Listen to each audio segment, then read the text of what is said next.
Well, the warmer seasons are soon to be upon us, and as that happens, many will be traveling up north to Grand Traverse County to be visiting the bustling metropolis of Traverse City. We have a preview video for you of some of the many different experiences you can take in this spring, summer, and fall in Traverse City, Michigan.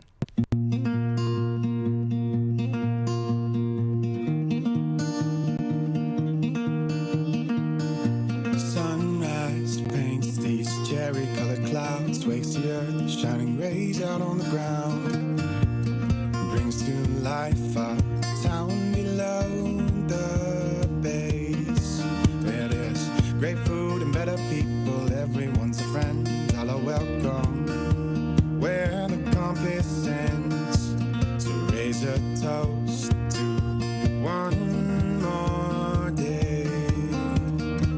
I feel it calling me, it's drawing me in. I feel it calling me, it's drawing me in. Take me there, take me where it's pushing, pulling me along. Takes me slow, my heart is full. Everything's right from wrong. Smiles dancing, sun and snow. Nothing ever looks so pretty on my mind, oh my. Take me there to Traverse City.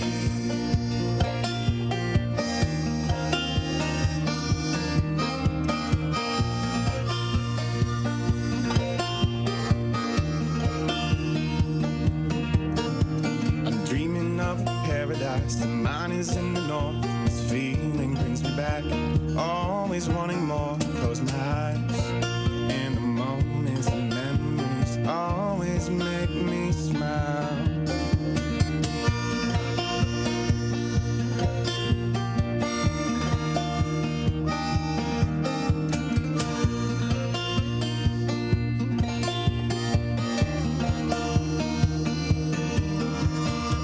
I feel it calling me, it's drawing me in. I feel it calling me, it's drawing me in. So take me there, take me where it's pushing, pulling me along. Takes me slow, my heart is full. Everything's right from wrong. Smiles dancing, sun and snow. Nothing ever looks so pretty on my mind, no mind. Take me there to Traverse City.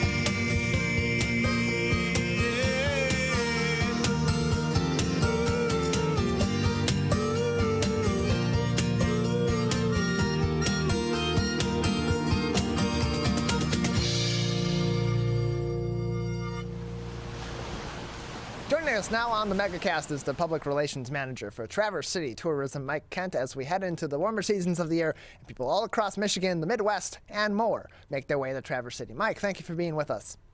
Oh, it's my pleasure. Appreciate having you on. So, as we get ready for the summer season and the spring season and then the summer season recently, can you talk about what's changed about Traverse City in recent years and over the past several decades that makes it an attractive city to visit in Michigan for those that are going on tourist opportunities from either within Michigan or outside of Michigan as travel comes back this warmer season?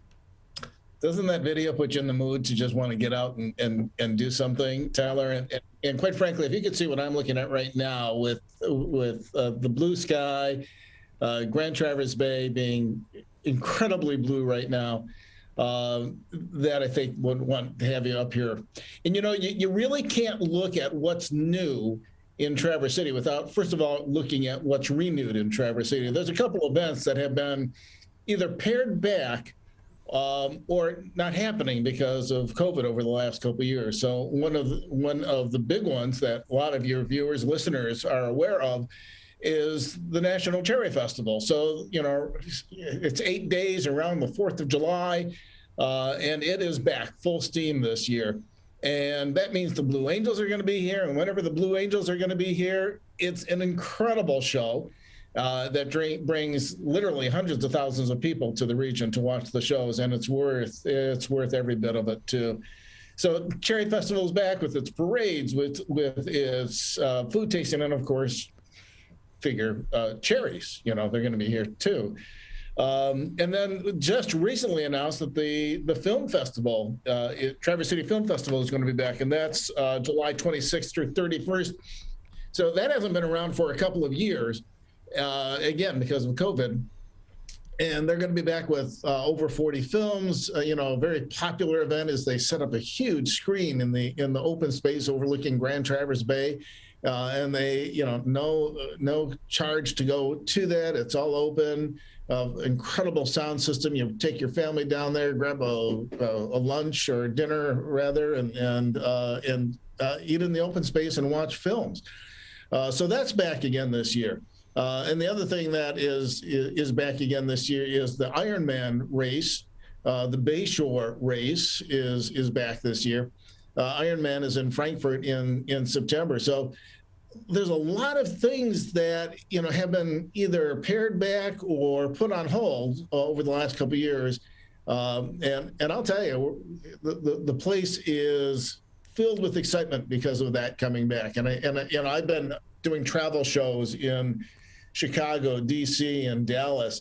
There is a noticeable excitement with people wanting to get back.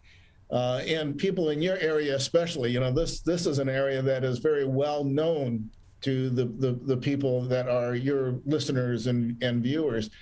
And there's an excitement about traveling again.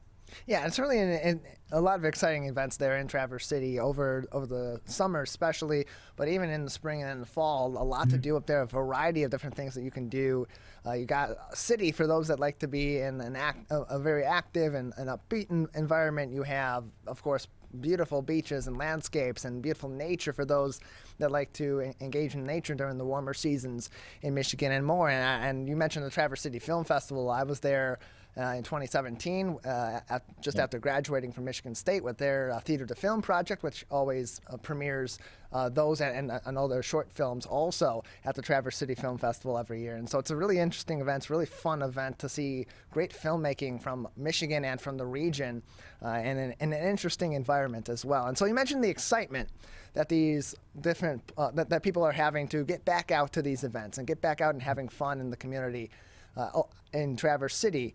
What about those that are planning these events? Because for them, they've been off for a year, maybe even 2 years, maybe even more, without planning these events, without executing these events. Now that they're also back, how are they preparing this year as opposed to previous years as they get ready for these events that draw in so many people?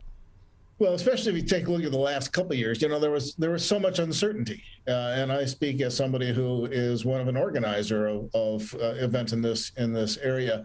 And up until the last minute, you don't know if the event was going to go on.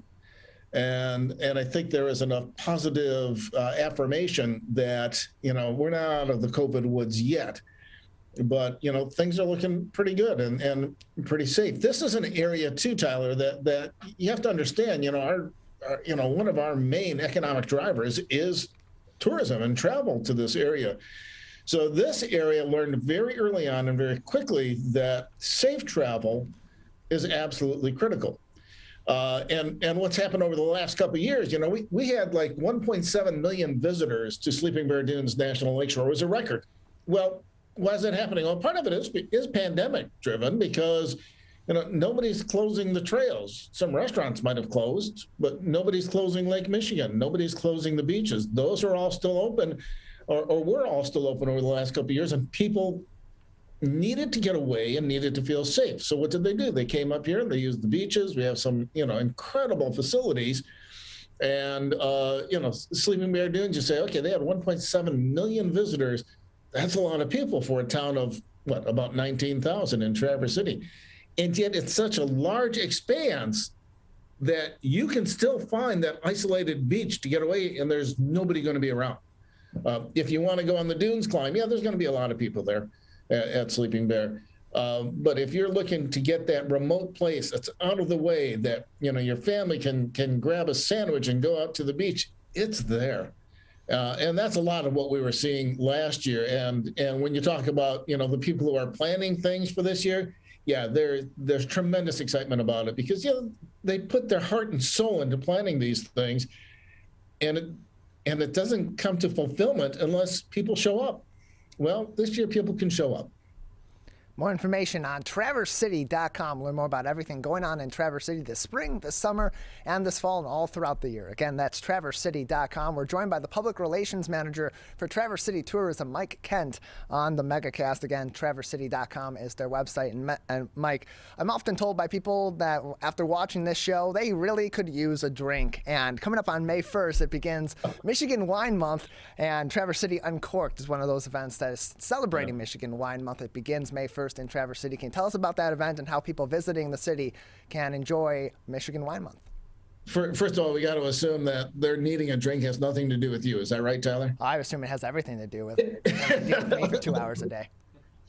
You know, this area has over 40 wineries that are part of Traverse Wine Coast. There are 2 AVAs, which are designations for wine regions in this area. One is the Leelanau Peninsula. The other is the Old Mission Peninsula.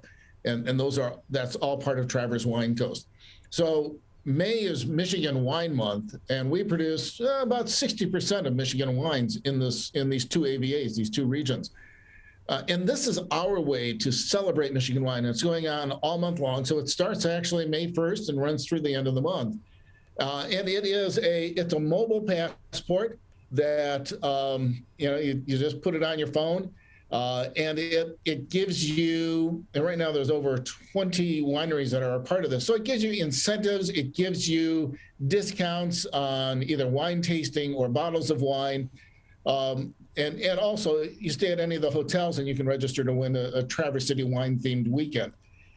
It is our opportunity to show to the public the amount of craftsmanship that goes into area wines. You know, the wine industry has been going on for over 40 years. When somebody had this great idea of let's get rid of some cherry trees and put some grapes, and all the other farmers said you're nuts, but it's grown into just a phenomenal wine region on the same parallel as Bordeaux, France, and some of the top wine producing areas throughout Europe. And what is happening is you have got a moderating climate as a result of Lake Michigan and Grand Traverse Bay that becomes perfect for the production of wines in the region. So what we have are a group of wineries that are now producing highly acclaimed wines that are winning all kinds of competitions around the country. And the Traverse Wine Coast opens up those opportunities to taste the craftsmanship that goes into these wines. And while you're at it, enjoy some absolutely spectacular views of the region and the lakes and just the whole environment that this region has for the winery industry that's going on here.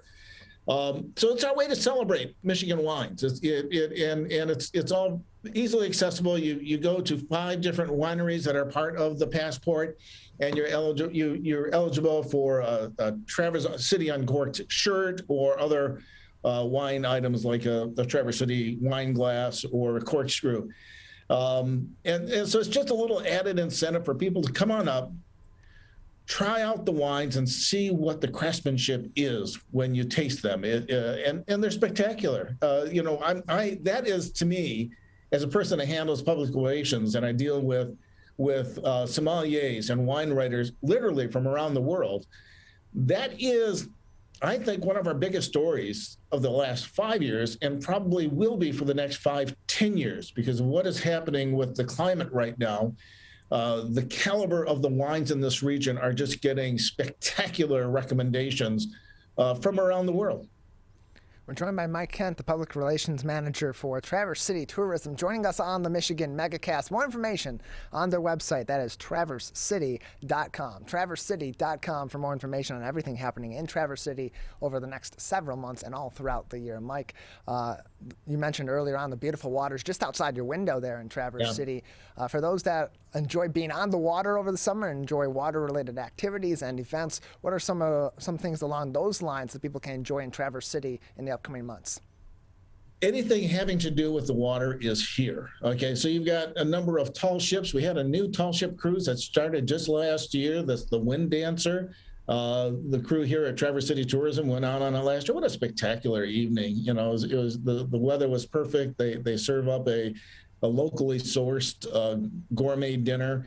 And there are other opportunities. There's a school ship for kids to learn and appreciate what's going on with the ecology of the Great Lakes and appreciate what we have here with this spectacular, and it's not just Traverse City and Lake Michigan, everything that we have with the Great Lakes is phenomenal and needs to be cared for, needs to be taken care of.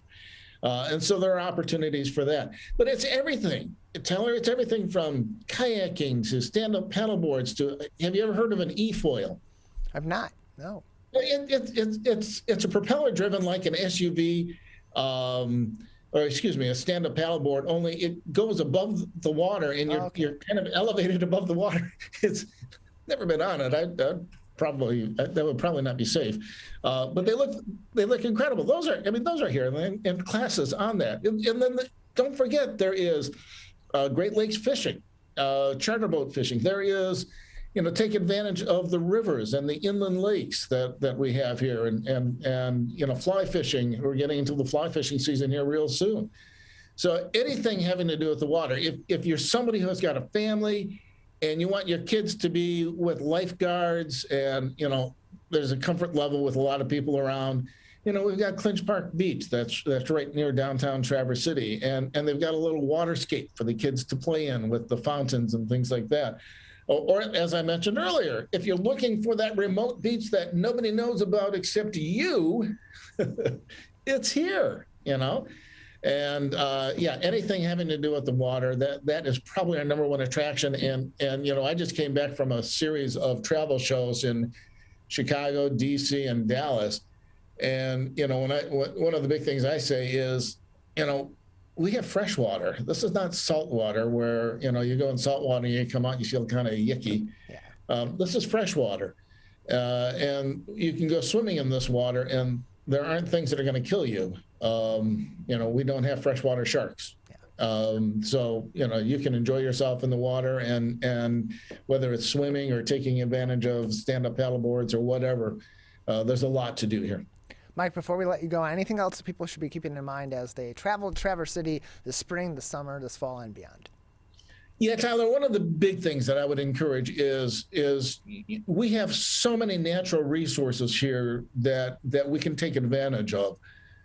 But we also need to appreciate that we have to take care of it. Little things like, we're getting into the hatching season for the piping plover, which is an endangered species of beach birds that especially hang out around Sleeping Bear Dunes. And there's not many of them in the world. And you have to protect the environment. So that means if you're out on a hike, and we encourage people to do that, but you've got dogs, make sure your dog's on a leash, because the biggest endangerment to the piping plover is just that, dogs that are on the beach and they go after the eggs of the bird. So respect the environment, clean up after yourself. I mean, simple little things that for the most part, our guests to this area do just that. They look out over the lakes and they say, this is something that's beautiful, needs to be taken care of. We certainly want it there for our generation, but my grandson, who is 2 years old, I want it for his son and his son's son, and the generations. This is a fragile area that yes, please come up, take advantage of it, enjoy every moment that you can in the Traverse City area, but also take care of it. Mike, thank you very much for joining us. Absolutely. More information